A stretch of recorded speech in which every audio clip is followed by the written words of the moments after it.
കഥാസരിത് സാഗരം എന്ന ഈ യൂട്യൂബ് ചാനലിലേക്ക് ഏവർക്കും ഹൃദ്യമായ സ്വാഗതം. ഇന്ന് പറയുന്നത് ഗജേന്ദ്രമോക്ഷം കഥയാണ്. നമുക്ക് കഥയിലേക്ക് കടക്കാം. ഗജേന്ദ്രമോക്ഷം. കുരുക്ഷേത്രയുദ്ധ സമയത്ത് ശ്രീകൃഷ്ണൻ യുധിഷ്ഠിരനോട് ധർമ്മം മനസ്സിലാക്കാൻ ശർശയ്യയിൽ കിടന്ന ഭീഷ്മനെ കാണാൻ പറയുകയുണ്ടായി. യുധിഷ്ഠിരൻ ഭീഷ്മനോട് ചോദിച്ചു, മേയാശം സ്വപ്നങ്ങൾ ഒഴിവാക്കാൻ എന്താണ് ചെയ്യേണ്ടത്? അതിരാവിലെ കണ്ണു തുറന്ന ഉടനെ ആദ്യം എന്താണ് ചിന്തിക്കേണ്ടത്? ഭീഷ്മൻ പറഞ്ഞു, ഗജേന്ദ്രമോക്ഷം ചിന്തിക്കണം. ഗജേന്ദ്രമോക്ഷം എന്തെന്നാൽ, ഇന്ദ്രദ്യുമ്നൻ എന്നൊരു പാണ്ഡ്യരാജാവുണ്ടായിരുന്നു, പരമവിഷ്ണുഭക്തൻ. അദ്ദേഹം രാജ്യം മകന് വിട്ടുകൊടുത്ത് കാട്ടിൽ ചെന്നു ധ്യാനം ചെയ്യുകയായിരുന്നു. ഒരു ദിവസം അദ്ദേഹം ആഴത്തിലുള്ള ധ്യാനത്തിൽ ഇരിക്കുമ്പോൾ അഗസ്ത്യമുനി അദ്ദേഹത്തെ കാണാൻ എത്തി. എന്നാൽ വിഷ്ണുപൂജയിൽ മുഴുകി നിന്ന ഇന്ദ്രദ്യുമ്നൻ തന്റെ ഗുരുവിനെ ശ്രദ്ധിച്ചില്ല, മുനിയെ കാത്തിരിപ്പിച്ചു. ധ്യാനം കഴിഞ്ഞ് ഇന്ദ്രദ്യുമ്നൻ മുനിയുടെ അടുത്തേക്ക് വന്നപ്പോൾ അഗസ്ത്യമുനിക്ക് കോപം വന്നു. അഗസ്ത്യൻ അവനെ ആനയായി ജനിക്കാൻ ശപിച്ചു.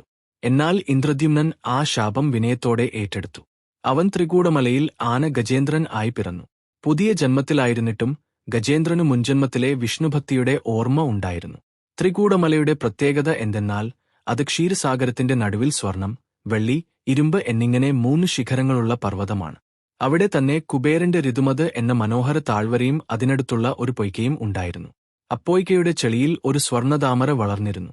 അതേ പൊയ്കയിൽ ഒരു മുതലയും ഉണ്ടായിരുന്നു. ആ മുതല പക്ഷേ സാധാരണ മുതലയല്ലായിരുന്നു. ഒരിക്കൽ ദേവല എന്നൊരു മുനി ആകാശഗംഗയിൽ കുളിക്കുമ്പോൾ ഹുഹു എന്നൊരു ഗന്ധർവൻ മുനിയെ പരിഹസിച്ചു. അതിനെ തുടർന്ന് ദേവലമുനി അവനെ ശപിച്ചു. ഋതുമത് പൊയ്കയിൽ മുതലയായി ജനിക്കണം. അതിനാൽ അവന്റെ ജോലി പൊയ്കയിൽ കയറുന്ന ജീവികളെ പിടിച്ചു തിന്നുക എന്നതായിരുന്നു. ഇതേ പൊയ്കയുടെ തീരത്തുള്ള കാട്ടിൽ കടും കറുത്ത നിറത്തോടെയും മദനീർവാസനയോടെയും എല്ലാ ആനകൾക്കും നേതൃത്വം നൽകുന്ന രാജാവായി ഗജേന്ദ്രൻ ജീവിച്ചിരുന്നു. ഒരു ദിവസം കടുത്ത ചൂടുകൊണ്ട് ഗജേന്ദ്രനും ഒരു കൂട്ടം ആനകളും പൊയ്കയിൽ കുളിക്കാൻ ഇറങ്ങി. ഗജേന്ദ്രൻ ചെളിയിൽ തെളിഞ്ഞു നിൽക്കുന്ന സ്വർണതാമര കണ്ടു. മുൻജന്മത്തിന്റെ ഭക്തിയാൽ ഇത് എന്റെ നാഥന് സമർപ്പിക്കണം എന്ന് മനസ്സിൽ നിശ്ചയിച്ച് ചെളിയിലേക്ക് ഇറങ്ങി അത് പിഴുതെടുത്തു. അതേ നിമിഷം വൈകുണ്ഠത്തിൽ ഇരുന്ന മഹാവിഷ്ണു അതീവ സന്തോഷിച്ചു. കാരണം ഭക്തന്റെ മനസ്സിൽ നല്ലതും ചീത്തയും കലർന്നാലും ഭഗവാൻ ഭക്തന്റെ നല്ല ഭാവം സ്വീകരിക്കുന്നു. ഗജേന്ദ്രൻ ചെളിയിൽ നിന്നും താമര പിഴുതെടുക്കുന്നത് ഭഗവാൻ ഉപമിച്ചു. പക്ഷേ സ്വർണതാമര എടുത്ത ഗജേന്ദ്രൻ പുറത്തുവരാൻ ശ്രമിക്കുമ്പോൾ കാലിൽ ഭയങ്കര വേദനയുണ്ടായി. നോക്കുമ്പോൾ മുതല കടിച്ചു പിടിച്ചിരിക്കുന്നു. ഗജേന്ദ്രൻ നിലവിളിച്ചു. തന്റെ കൂട്ടാനകൾ 1000 ചേർന്ന് വലിച്ചെങ്കിലും ഒന്നും ചെയ്യാനായില്ല. എല്ലാവരും ക്ഷീണിച്ചു വിട്ടുമാറി. ഇങ്ങനെ 1000 വർഷം മുതലയും ഗജേന്ദ്രനും തമ്മിൽ പോരാട്ടം തുടരുകയായിരുന്നു.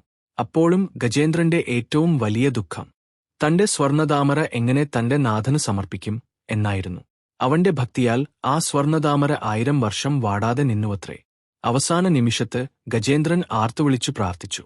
അങ്ങനെ വിളിച്ചപ്പോൾ വിഷ്ണു എന്ന് വിളിച്ചില്ല, പകരം പരമാത്മാവേ, പരംപോരുളേ, വേദാത്മാവേ, അത്ഭുതകാരണമേ, മോക്ഷദായക, എന്നെ രക്ഷിക്കണമേ എന്ന് പ്രാർത്ഥിച്ചു.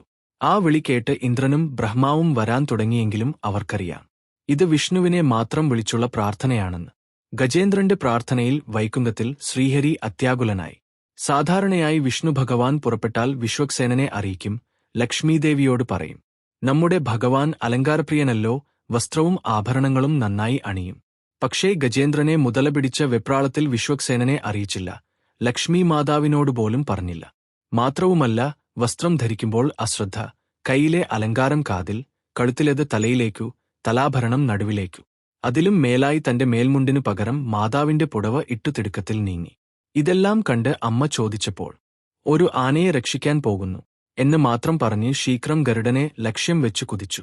അദ്ദേഹം തന്റെ 8 ആയുധങ്ങളും എടുത്തു സാക്ഷാൽ ഹരിയായി മാറുകയായിരുന്നു. ഗരുഡൻ ഭഗവാനോട് ചോദിച്ചു, എവിടേക്കാണ് സ്വാമി പോകേണ്ടത്? ഗരുഡ, ഗജേന്ദ്രനെ രക്ഷിക്കാൻ പോകൂ എന്ന് കൽപ്പിച്ചു. പാതിയിൽ ഋഷഭം, ആരാവതം, ഹംസം എന്നിവരിൽ നിന്ന് ഞങ്ങളും വരുന്നു എന്ന വാർത്ത ലഭിച്ചതോടെ ഗരുഡൻ വേഗം കുറച്ചു.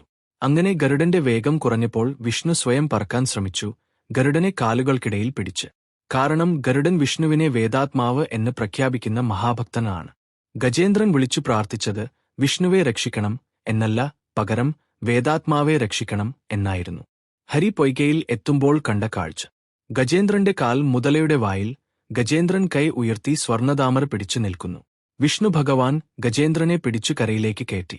ഗജേന്ദ്രൻ താമര ഭഗവാനെ സമർപ്പിച്ചു പ്രാർത്ഥിച്ചു, നാരായണ, അഖിലഗുരുവായ ഭഗവാനെ നമസ്തു.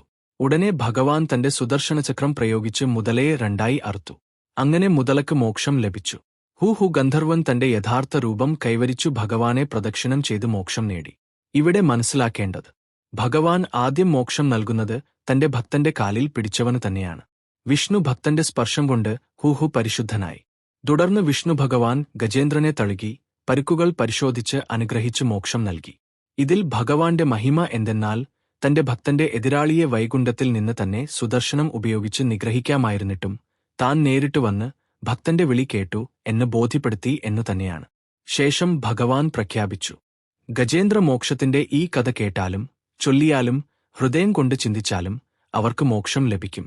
വീഡിയോ ഇഷ്ടപ്പെട്ടുവെങ്കിൽ ഒന്ന് ലൈക്ക് ചെയ്യുക, ചാനൽ ഒന്ന് സബ്സ്ക്രൈബ് ചെയ്യുക, നോട്ടിഫിക്കേഷൻ ബെൽ ബട്ടൺ ഓൾ എന്ന് ഓൺ ചെയ്തു വെക്കുക.